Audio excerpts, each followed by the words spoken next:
Algo muy similar a Elías, y es el Elías que dice la Biblia que había de venir, ese Elías espiritual, el cual vendría trayendo arrepentimiento. Él es el hombre que Dios había determinado para alisar y derribar todo argumento que habían preparado. Así que su propaganda siempre había sido anunciar que había de venir uno más grande que él, uno más poderoso que él, sobre el cual ni él siquiera tenía poder para desatar las correas de las sandalias del Salvador. Después de esto vino Jesús con sus discípulos a la tierra de Judea y estuvo allí con ellos bautizando. Y Juan bautizaba también en Enón junto al Salim, porque había allí muchas aguas y venían y eran bautizados, porque Juan no había sido aún encarcelado. Entonces hubo discusión entre los discípulos de Juan y los judíos acerca de la purificación. Y vinieron a Juan y le dijeron: Rabí, mira que el que estaba contigo al otro lado del Jordán, de quien tú diste testimonio, bautiza y todavía viene a él. Hasta aquí era una conversación de celos, una conversación de rivalidad, una conversación donde le estaban diciendo a aquel que tú bautizaste, al que tú realmente diste a conocer, al popular que hiciste. Ahora resulta que todos vienen y reconocen y se bautizan con él. Respondiéndole Juan y le dijo, Juan dijo: no puede el hombre recibir nada si no le fuere dado del cielo. Entonces Juan reconoce el ministerio de Jesús, reconoce la verdad que Jesús tenía en él, y él dice que nada puede recibir el hombre si no le es dado por Dios. Hay algo que todos nosotros debemos de entender, que Dios es un Dios innovador, hace cosas nuevas. Pero para que Dios pueda hacer cosas nuevas, tiene que haber hombres y mujeres dispuestos a dejar que lo nuevo crezca. No volvemos hacia atrás, no retrocedemos, sino prolongamos hacia adelante, a lo nuevo que Dios trae para nuestras vidas, para nuestra iglesia, para nuestras congregaciones. Hay algo nuevo que nosotros debemos de estar y reconocer que Dios es un Dios innovador. ¿Saben lo que le pasaban a ellos? Que querían quedarse en algo estático, algo ya un poco anticuado, de que todos vinieran a Juan, pero Juan, la idea que tenía es que conocieran al que vendría detrás de él, que era mayor que él. Pero Juan lo que quería era darle el paso a que Jesús tomara el lugar que debía de tomar. Y muchas veces en la iglesia y en otros asuntos no queremos entrar en la renovación. Queremos quedarnos estancados con lo que tenemos, con lo que lo conocemos. Parece ser que eso nos ayuda a estar estable, porque si hay algo que a la gente más le gusta es ser cómodo en lo que uno tiene, ser cómodo en lo que uno hace.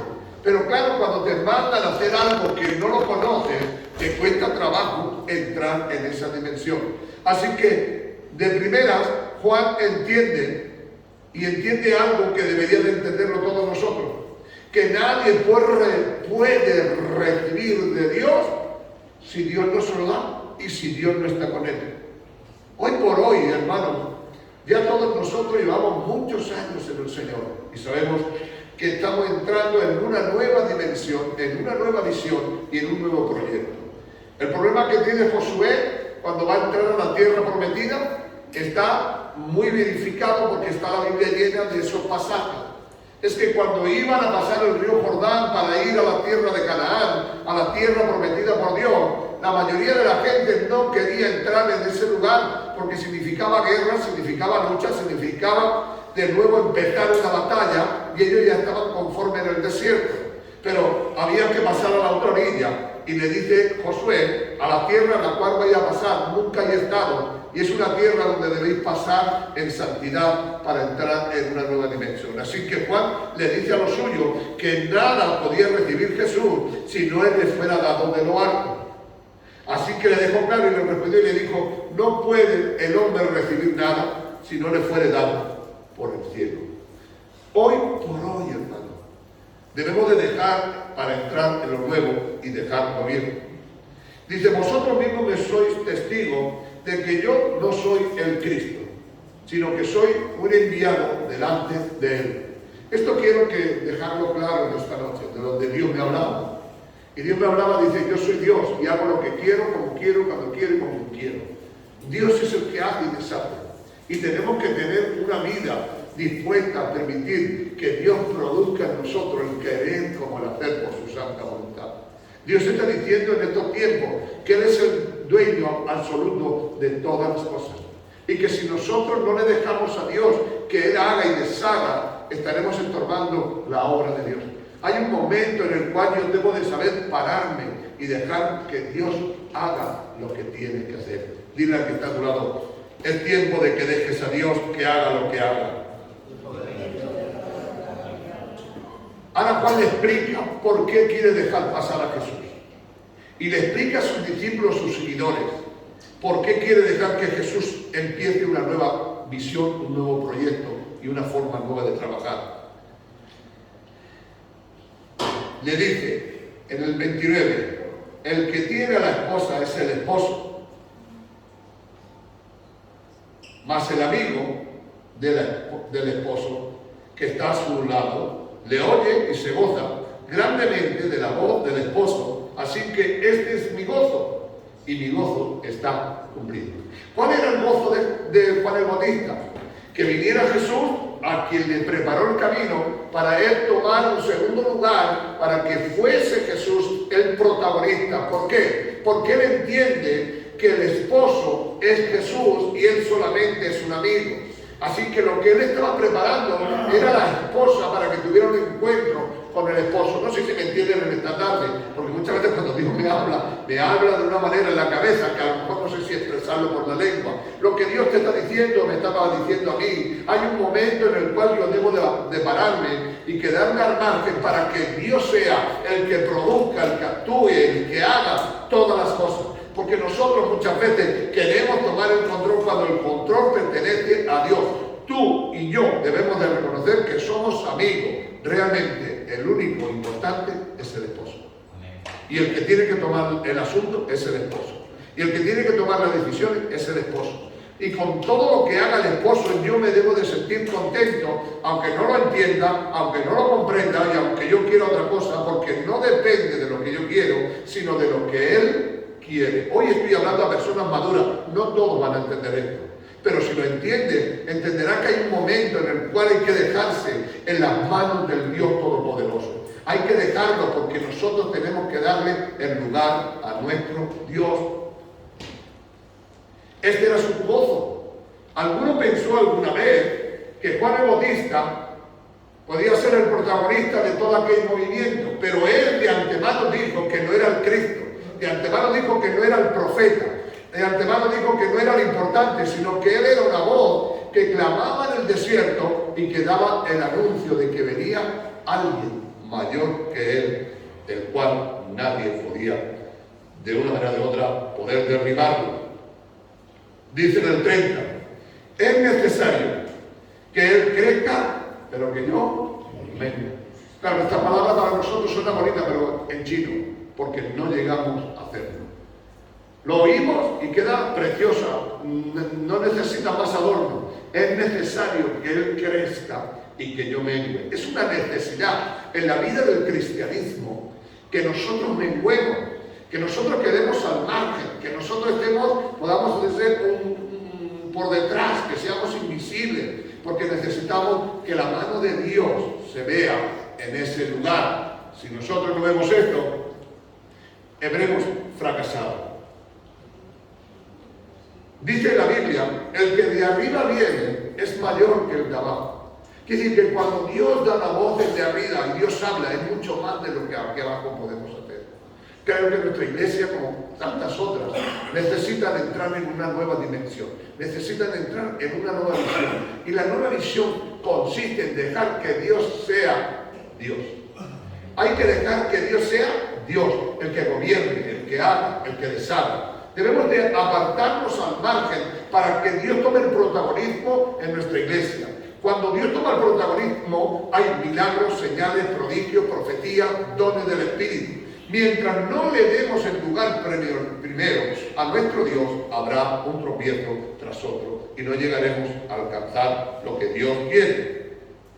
Por eso la Biblia nos declara que el que viene de arriba es sobre todo, es más que nadie. Pero para que yo pueda entender esto, tengo de andar y caminar en el Espíritu. Hermanos, llevamos mucho tiempo en el Señor. Llevamos muchos años en el Señor. Y debemos de quedarnos parados y dejar que Dios tome las riendas de nuestra casa, de nuestra familia, de nuestros hijos. Todos los desengaños que estamos teniendo, la mayoría, el 90% de los cristianos, que tenemos un fracaso gigantesco sobre nuestra casa, sobre nuestra familia, es porque tal vez nunca hemos tenido la precaución de dejar que Dios sea el primero en nuestra casa, en nuestros hijos y en todo. En vez de ser quererlos tanto, deberemos dejar que Dios los quiera. Algunos que paguen ya todos los aires porque después vamos a ir aquí al viento, aunque hace calor en la calle. Hoy más que nunca debemos de entender que solo Dios es el que puede hacer todas las cosas en el nombre poderoso de Jesús. Si nosotros no entendemos esto, estaremos tomando el lugar de Dios. ¿Habéis preguntado alguna vez, hermano, por qué hablamos tanto y no conseguimos nada? Estamos predicando las iglesias 1001 vez y no se consigue nada. Seamos realistas, hermanito, mío, de mi alma. ¿Por qué no conseguimos nada? Tú no te has preguntado. A ver, voy a preguntar la pregunta. Es el tiempo en el que más estamos predicando y donde menos éxito estamos teniendo. ¿Será la culpa de Dios? No. Hay una mujer que se la sorprende en acto de adulterio. Se la sorprende en la misma cama. Allí se le pilla. Y se le lleva. Y Jesús no tiene mucho que hablar, pero estaba Jesús allí. Y todos le acusaban con el dedo, y todos lo menospreciaban, y todos querían crucificarlo. Le hacen la pregunta a Jesús, y le dice sobre la ley de Moisés. Jesús no necesitaba escuchar a la de Moisés, él lo sabía. No cometerás adulterio, es uno de los mandamientos de Dios. No era un mandamiento de la ley mosaica, no era un mandamiento de lo que los judíos habían decretado, sino era el mismo Dios. Y Jesús entiende esta verdad. Pero le dejan tomar la decisión a Jesús. ¿Y tú qué dices, Jesús? ¿Tú qué piensas, Jesús? Jesús solamente dice esta palabra: el que de vosotros esté limpio, tire la primera piedra. Pero mirad qué cosa más extraña. Es que desde el más pequeño hasta el más grande, todos tiraron la piedra, porque todos tenían por qué callar. Seguro que no todos los que habían estado allí eran adúlteros, pero uno era adúltero, el otro era un criticón, el otro menospreciaba, otro era un ladrón. ¿Me entienden? Entonces, al tener ese complejo, Jesús dio el clavo. Y el clavo es: el que esté libre, tire la primera piedra. Es muy fácil de acusar a los demás, cuando nosotros también tenemos por qué callar. Es muy fácil criticar a la que se sienta al lado tuyo, o al que se sienta enfrente tuyo, pero no te miras a ti mismo. Pero ¿por qué tenía éxito la palabra de Jesús? ¿Por qué Jesús solamente dijo: el que primero de vosotros, el que de vosotros esté limpio, tire la primera piedra? ¿Cuántas veces le hemos dicho a la iglesia: hermanos, dejaros de criticar, hermanos, dejaros de esto? Pero seguimos igual. ¿Por qué no tiene efecto? ¿No te has preguntado por qué no tiene efecto la palabra del Señor? Es porque no tenemos un corazón sensible a la voz de Dios. Solamente Jesús tocó la conciencia de ellos, pero nosotros no necesitamos conciencia. Nosotros tenemos al Espíritu Santo, el cual nos guía hacia toda la verdad. Nosotros estamos mucho más adelantados que ellos, porque ellos solamente tenían la conciencia del uso de razón, si estaba bien o estaba mal. Sin embargo, nosotros tenemos no solamente la conciencia, sino que tenemos el Espíritu Santo, el cual nos da testimonio cuando no andamos, no caminamos, pero seguimos tirando piedras. Seguimos criticando, seguimos murmurando, seguimos haciendo cosas que no están dentro del plan de Dios. Jesús le vuelve a decir a la mujer, la coge y la pone en mano y le dice: ¿dónde están los que te acusan? Porque los que te acusaban a ti también estaban dignos de ser apedreados y lo podían haber matado también. Ella dijo: Señor, nadie. Entonces Jesús, como era el único que podía tirarle, porque Jesús era el único que no tenía pecado, le dijo: ni yo no te voy a apedrear. Pero le digo una cosa que es la cosa que yo quiero decirte a ti. Vete y no lo hagas más. ¿Para qué? Para que no te venga algo peor. Ya no solamente que te escalabre, ya no solamente que te derribe, que te vas a ir al infierno. No me entendieron. Amén. Llega un momento en que Jesús le tiene que decir: vete, pero no lo hagas más. Para que no te venga algo peor. Jesús no puede venir en esta noche en persona a decirnos a nosotros: el que esté libre de toda culpa puede hacer aquello y lo otro. Pero si está el Espíritu Santo dentro de ti, que mora dentro de ti, que vive dentro de ti, lo que pasa es que lo tenemos apagado, lo tenemos entristecido, lo tenemos callado, lo tenemos embudecido, porque no hacemos caso de lo que nos dice diariamente. Saldremos de aquí, escúcheme hermano, saldremos de aquí y seguiremos igual. ¿Por qué? Porque verdaderamente necesitamos un cambio. Tenemos que dar una oportunidad a Dios que siga haciendo la obra en nosotros, que siga cambiándonos.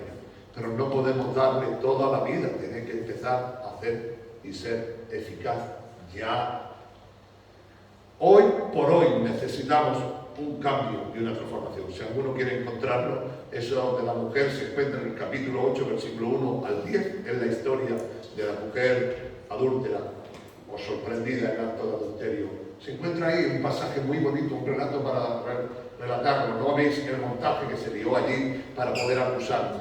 Jesús le dijo: si alguno de vosotros es mejor que ella, tírenle la piedra. Pero no había mejor que ella.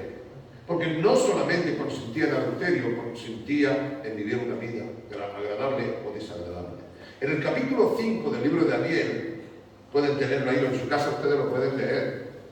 Hubo algo, pasó algo, y es que el rey Nabucodonosor conquistó a Jerusalén y se llevó a todos los judíos que pudo y quiso llevarse. Entre ellos estaba Daniel, Mesam, Nabot y otros más que seguramente que no son figurativos, pero que estaban ahí. Ahí también estaba Nehemías, también estaba Esdras, eran otros hombres que habían nacido ahí en este momento difícil. Pero había un problema, es que el rey Nabucodonosor tenía un hijo. Y este hijo hizo una fiesta. Lo ven ahí ustedes en el capítulo 5, versículo 1, lo pueden ver, no lo vamos a leer ni siquiera porque son muchos versículos. Pero bueno, hay un problema, y es que este hombre, es para ilustrarle una cosa, este hombre hace una fiesta. ¡Wow! Hace una fiesta y empieza a beber. Y empieza a hacer allí sus fiestas, su rollo, pero mira por dónde, de tomarse unas 4 copas de vino, se entonó, se valentenó, sacó su santo, su ídolo y empezó a adorarle. Y dice: vamos a ir, y vamos a ir a la casa del tesoro, y nos vamos a traer los vasos de oro y de plata que le robó mi padre, o lo conquistó mi padre, a los judíos del templo. Y se fueron y trajeron los utensilios de la casa de Dios. ¿Me escuchan esta tarde? Se trajeron los utensilios de la casa de Dios. Y mira por dónde empiezan a beber y a comer allí y a beber. Y de repente, una mano, imagina una mano que pierde, una mano en medio de la fiesta sale y empieza a escribir en la pared una mano. Tendría que hacer ruido fuerte porque arrancó el cemento y escribió Cuando lo ven se quedan pasmados. Aquellos se empiezan y no encuentra quien lo pueda interpretar sino Daniel. Cuando Daniel se acerca, le dice el rey: te voy a dar de todo. Te voy a dar un traje, te voy a dar un collar de oro y vas a ser el tercero del reino. Él no sabía que ya era el segundo y le quería poner a un tercero, pero él ya era el segundo del reino porque Daniel era un hombre importante. Daniel se acerca y le dice: mira, para ti el oro y para ti los dones que me vas a dar. Te voy a decir la palabra de Dios. La palabra de Dios es que el momento en que tú moviste las cosas sagradas y te las mezclaste con las cosas del mundo, del pecado, has traído la maldad a tu vida. Y te digo que a partir de hoy morirás. Murió esa noche. ¿Pero por qué murió? Porque mientras no tocó lo sagrado, Dios pasó de él. El problema es, hermano, cuando jugamos con las cosas de Dios. No, vuelvo a repetirlo. El problema es cuando mezclamos lo santo con lo inmundo. Cuando mezclamos las cosas de Dios con las cosas del mundo y del pecado. Dios le dijo a este hombre: tu pecado es haber movido las cosas de Dios y traerlas aquí para juzgar y para emborracharte y para hacer cosas. ¿Sí me entienden, verdad? ¿Sí de verdad me entienden o no? Hay un momento en que Dios no puede hacer nada por ti cuando tú empiezas a tocar lo santo y mezclarlo con el mundo o con el pecado. En ese momento ya Dios tiene que hacer algo y tiene que empezar a suceder cosas. Cuidado, hermano. No juguemos con las cosas de Dios. No mezclemos lo santo con lo inmundo. No mezclemos el pecado con las cosas de Dios.